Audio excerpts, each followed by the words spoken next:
इस वीडियो के अंत तक आपको इस पाठ से संबंधित संपूर्ण जानकारी व प्रश्नों के लिखित उत्तर मिलेंगे। नमस्कार सभी को, हिंदी कला केंद्र में आपका स्वागत है। अगर आप इस चैनल पर नए हैं तो पहले इसको सब्सक्राइब करें व बेल आइकन को दबाना ना भूलें ताकि नए वीडियो का नोटिफिकेशन सबसे पहले आपको मिले। बच्चों, आज हम पढ़ने जा रहे हैं हमारी हिंदी की पुस्तक सारंगी का पाठ 5, जिसका शीर्षक है मिठाई। मिठाई का नाम सुनते ही सब बच्चों के मुंह में पानी आ जाता है ना? क्योंकि मिठाई तो सभी बड़ों व बच्चों को बहुत पसंद होती है। तो बच्चों, आप भी अपनी पसंद की एक मिठाई का नाम मुझे कमेंट बॉक्स में लिखकर बताना। तो अभी चलिए बच्चों, एक साथ मिलकर इस कहानी को पढ़ते हैं, जिसका की नाम है मिठाई। मिठाई तो आप सभी जानते ही हो। ऐसे ही एक दिन इस गधे का मन मिठाई खाने के लिए हुआ। मन ही मन सोच रहा है कि काश मेरे पास इस तरह की मिठाई आ जाए। एक दिन गधे का मन मिठाई खाने का हुआ। गधे ने अपने मित्रों से कुछ मीठा खाने को मांगा। गधे के मित्र कौन है? ये देखो, भालू, खरगोश, चींटी, गिलहरी, हाथी। और ये कौन है, इसका नाम आप मुझे कमेंट बॉक्स में लिखकर बताना। तो गधे ने अपनी बात मित्रों को बताई कि मेरा मन मिठाई खाने के लिए हो रहा है, तो मुझे कुछ खाने को दो। तब भालू ने कहा, शहद खा लो। तब गधे ने मना कर दिया। तो भालू को क्या पसंद है? शहद, और शहद मीठा होता ही है। जब वह खरगोश के पास गया तो खरगोश को सबसे ज्यादा क्या अच्छा लगता है? गाजर। तो खरगोश ने कहा, गाजर खा लो। तब गधे ने उसको भी मना कर दिया। देख रहे हो गधे का मुंह कैसे उदास सा हो गया। जब वह चींटी के पास गया तो चींटे ने कहा, गुड़ खा लो। तो चींटे को सबसे ज्यादा चीनी और गुड़ पसंद है, तो उसने अपनी मिठाई बता दी कि भाई गुड़ खा लो। तब गधे ने मना कर दिया। हाथी ने कहा, गन्ना खा लो। गन्ना भी मीठा होता है, गन्ने से ही चीनी बनती है, गुड़ बनता है। तो हाथी ने कहा कि भाई गन्ना खा लो। तब उसको भी गधे ने मना कर दिया। गिलहरी के पास गया तो गिलहरी ने कहा, आम खा लो। आम भी बहुत मीठा और रसीला होता है, लेकिन गधे ने उसको भी मना कर दिया, क्योंकि गधे का मन क्या खाने के लिए कर रहा था? मिठाई। तो ये सब चीजें मीठी तो थी, लेकिन ये मिठाई नहीं थी। फिर वह बिल्ली के पास गया तो बिल्ली समझ गई। तब बिल्ली ने कहा, हलवाई की दुकान पर चलो। तो ये बात गधे को बहुत पसंद आ गई। तो गधे को ये बात पसंद आ गई कि चलो हलवाई की दुकान पर चलते हैं। हलवाई की दुकान पर क्या मिलता है? बहुत सारी मिठाइयाँ, लड्डू, बर्फी, जलेबी, है ना? तो सब मिलकर हलवाई की दुकान पर गए। तब सब साथ साथ मिठाई खाने चल पड़े। तो इस तरह सब दोस्तों ने मिलकर हलवाई की दुकान से मिठाई खाई। तो ऐसे कभी कभी बच्चों, आपका भी मन करता है ना कि आज कुछ मीठा खाया जाए, तो कुछ या तो मम्मी से बनवाते हो या फिर मिठाई की दुकान से लेकर आते हो, है ना? तो इस कहानी को लिया गया है NCERT की बरखा क्रमिक पुस्तक माला से। अब बच्चों, इस कहानी के अभ्यास प्रश्नों को देखते हैं। किसे खाने में क्या पसंद है? रेखा खींचकर मिलाइए। तो ये हमने इस कहानी से जाना कि भालू को सबसे ज्यादा क्या पसंद है? शहद। खरगोश को गाजर, हाथी को गन्ना, गिलहरी को आम। नीचे दी हुई वस्तुओं को पहचानकर उनके नाम बताइए और पढ़ने का प्रयास कीजिए। तो इनका क्या नाम है? गधा, मिठाई या पेड़ा, ये हाथी। इस कहानी में कौन कौन से जानवर हैं? किन्हीं 3 जानवरों के नाम लिखिए। तो इस कहानी में हाथी था, भालू था, बिल्ली थी, और भी 2-3 जानवर थे ना। तो उनके नाम आप मुझे कमेंट बॉक्स में लिखकर बताना, इन तीनों के अलावा जो थे। सही या गलत वाक्यों के सामने सही का चिन्ह लगाकर बताइए। गधे ने बिल्ली की बात मान ली। तो गधे ने बिल्ली की बात मानी थी ना, इसलिए ये बात सही है। खरगोश ने आम खाने को कहा, तो ये बात गलत है। खरगोश ने क्या खाने को कहा? गाजर। हाथी ने कुछ नहीं कहा, तो ये बात भी गलत है, क्योंकि हाथी ने गन्ना खाने के लिए कहा था। सभी ने गधे की सहायता करने का प्रयत्न किया, तो ये बात सही है। शब्दों का खेल, नीचे दी गई कविताओं को पढ़िए। तो बच्चों, सबसे पहले हम इन दोनों कविताओं को पढ़ेंगे, फिर आपको देखना है कि इन दोनों कविताओं में कुछ अंतर है, वो हम ढूंढेंगे बाद में। एक बार मेरे साथ इसे पढ़िए।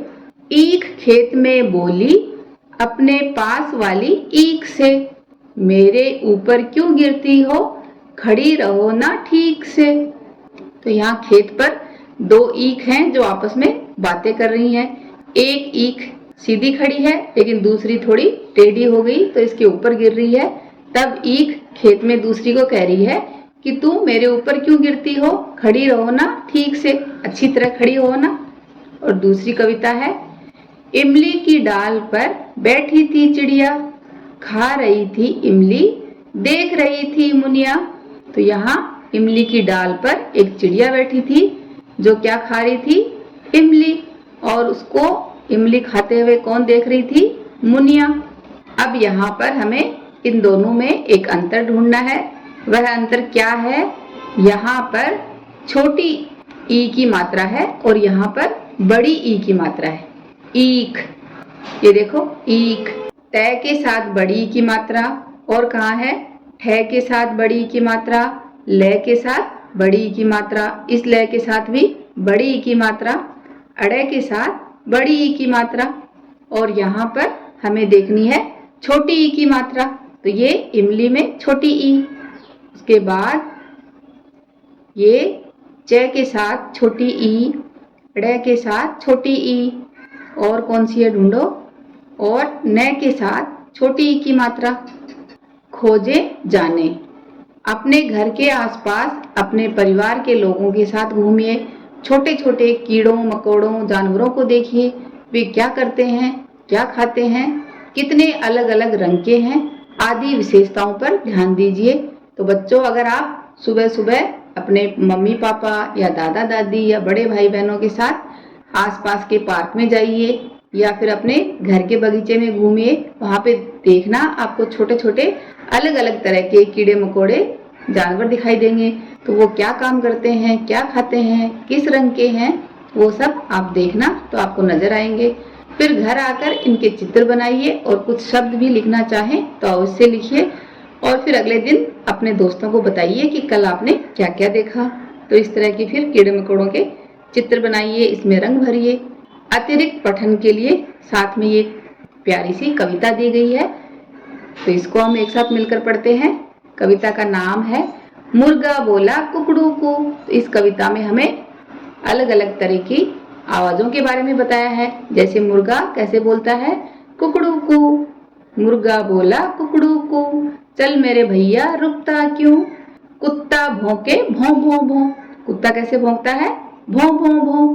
अटकी गाड़ी पौ पौ पौ, गाड़ी कैसे आवाज करती है, पौ पौ पौ। बकरी आई बिल्ली आई, मैं मैं आई, ऐसे कौन बोलता है, बकरी। और म्याऊं म्याऊं आई, ऐसे बिल्ली बोली। धक्की गाड़ी धो धो धो, चल दी गाड़ी पौ पौ पौ। तो ऐसे बच्चों, आप अपने दोस्तों के साथ इस तरह का खेल खेल सकते हो। एक ट्रेन की तरह सब एक लाइन में लग जाओ और फिर इस कविता को बोलते हुए आगे बढ़ते जाओ। चित्र और बातचीत, इन चित्रों को देखकर हम एक कहानी बनाएंगे। हमारी कहानी का नाम है गिलहरी की कहानी। तो जैसा कि हम इस चित्र में देख रहे हैं, दो गिलहरी दोस्त थी, लेकिन वह दोनों अलग अलग पेड़ पर रहती थी, और इन दोनों के बीच में एक नदी बहती थी। और ये कौन है, मगरमच्छ। तो नदी के बीच में एक मगरमच्छ भी रहता था। तो इन दोनों को डर रहता कि कहीं ये हमें खा न जाए। साथ ही इन दोनों गिलहरियों के साथ और कौन था, ये देखो दो चिड़िया, और ये छोटी सी इल्ली बैठी है, कैटरपिलर, तो वह भी इनके साथ देख रहा है। एक दिन दोनों गिलहरियों ने मिलने के लिए सोचा कि हम दोनों एक ही पेड़ पर रहेंगी। तो उन्होंने एक तरकीब सोची। क्या सोचा कि पेड़ के ऊपर जो बेल चढ़ी हुई थी उसको तोड़ा और बेल के एक किनारे पे ये बड़ा सा एक पत्थर बांध दिया और उसको जोर से दूसरी गिलहरी की तरफ यानी दूसरे किनारे पर फेंक दिया। जैसे ही दूसरी गिलहरी ने इसका किनारा पकड़ा, दोनों अपना अपना सिरा पकड़कर पेड़ के ऊपर चढ़ गई और इस तरह ये देखो ऐसा पुल बना दिया। आपने भी ऐसे पुल पर कभी जरूर गए होंगे जहाँ नीचे कोई नदी हो, ऊपर से जो पुल बना है उस पर आपकी गाड़ी गई हो या ट्रेन गई हो, है ना। तो वैसे ही दोनों गिलहरियों ने मिलकर एक बेल से ये पुल बना दिया और इस पुल के सहारे दूसरी गिलहरी इस अपनी दोस्त के पास पहुंच गई। और यहाँ देखो मगरमच्छ बेचारा देखता रह गया, इसको खाने के लिए कुछ मिला ही नहीं। तो चिड़िया ने और इल्ली ने ताली बजाकर अपने दोस्तों की तारीफ करी कि उन्होंने कितनी तरकीब के साथ ये काम किया। तो आप भी बच्चों इस गिलहरी के लिए ताली बजाइए कि इसने कितनी सूझबूझ के साथ ये काम किया। बच्चों इस कहानी को एक बार फिर से पढ़ें व समझें। आपका मिठाई खाने का दिल करता है तो आप कहाँ जाते हैं? मम्मी के पास जाते हैं या मिठाई की दुकान पर जाते हैं या कहाँ जाते हैं? ये बात आप मुझे कमेंट बॉक्स में लिखकर बताना। ज़्यादा मिठाई खाना अपनी सेहत के लिए अच्छा है या बुरा, ये अपने घर के बड़ों से पता करें। सुझाव व सुधारों के लिए कमेंट बॉक्स में लिखें। अगर हमारे वीडियो बन ही रहे हैं आपके फेवरेट, तो फिर क्यों ना करें इनको लाइक, सब्सक्राइब और रिकमेंड। हमें और बेहतर बनाने के लिए आप कर सकते हैं कमेंट। धन्यवाद।